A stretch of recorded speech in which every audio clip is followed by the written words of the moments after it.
కేంద్ర ప్రభుత్వం కార్మికులకు వ్యతిరేకంగా చట్టాలను అమలు చేయాలి. కార్మిక చట్టాలు కొత్త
బాధ్యత ఆలోచన ఈరోజు మనందరిపైన ఉంది. కార్మికులుగా మనందరం కూడా రోడ్లపైకి వచ్చి ఆందోళన చేయాల్సిన పరిస్థితి ఉంది. ఈరోజు దేశం అంతా కార్మికులు ఎందుకు వచ్చారు రోడ్ల మీదకి? కనీస వేతనం అమలు చేయమంటే అమలు చేసే పరిస్థితి లేదు. 26,000 రూపాయలు ఇవ్వాలని చెప్పేసి ఎవరు చెప్తారు? ఓ సుప్రీంకోర్టు చెప్తా ఉంది. ఏ కార్మికుడైనా ప్రభుత్వంతో ముడిపడి పనిచేస్తున్నటువంటి కార్మికులకి 26,000 రూపాయలు వేతనం ఇస్తే గానీ ఆ కుటుంబం బతకలేదని చెప్పేసి ఈరోజు చెప్తుంది. పౌష్టికాహారం తినమని పెద్ద ఎత్తున ప్రచారం చేస్తున్నారు అధికారంలోకి వచ్చిన ప్రతి ప్రభుత్వము.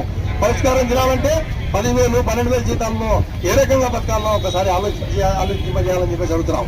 ఈరోజు మేము ఏమడుగుతున్నాం? కేవలము న్యాయపరంగా శాంతియుతంగా ఆందోళన చేస్తున్నాం. మీకు ఎమ్మెల్యేలు కావచ్చు, మినిస్టర్లు కావచ్చు, మీ అలవెన్సులు అయితేనేమి, మీ జీతాలు అయితేనేమి మైకులు ఎరగొట్టి మీరు పెంచుకుంటున్నారు. అసెంబ్లీలో ఎన్నో సందర్భాల్లో మనం చూసాం. పార్లమెంట్లో మా వేతనాలు పెంచండి, అలవెన్సులు పెంచండి అంటే వాడు కారులో తిరిగితే కారుకు పెట్రోల్కు లెక్కియాలి, సెల్ ఫోన్ లెక్కియాలి, వాడికి ఆరోగ్యం బాగాలేకపోతే ఎమ్మెల్యేకు మందులకు లెక్కలు ఇవ్వాలా. కానీ మనకైతే అవన్నీ ఏమి లేవు. మున్సిపల్ కార్మికులు తెల్లవారి దగ్గర నుంచి మురికాలంలో పనిచేస్తుంటారు. అనేక రోగాల అనారోగ్య బారిన పడుతున్నారు. కనీసం వాళ్ళకు మెడికల్ కింద ఏమైనా డబ్బులు ఇవ్వాలని చెప్పేసి ఆలోచన చేస్తా ఉందా? మన ఎమ్మెల్యేకు మనం ఓట్లేసి గెలిపిస్తే అతనేమో లక్షల బిల్లులు పెట్టుకుని నాకు ఆరోగ్యం వచ్చింది, ఈ రోగం వచ్చింది, నేను ఆ ఊరి పోయినా ఈ ఊరు పోయినా పెట్రోల్ డీజిల్తో సహా ఫోన్ బిల్లులతో సహా తీసుకుంటున్నారు.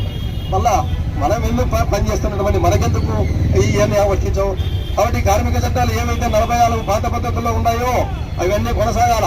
గతంలో బ్రిటిష్ ప్రభుత్వం ఉన్నప్పుడే కార్మికులందరూ రోడ్లపైకి వచ్చి ప్రాణత్యాగాలు చేసి సాధించుకున్నటువంటి కార్మిక చట్టాలు వాటిని కొనసాగించాలా.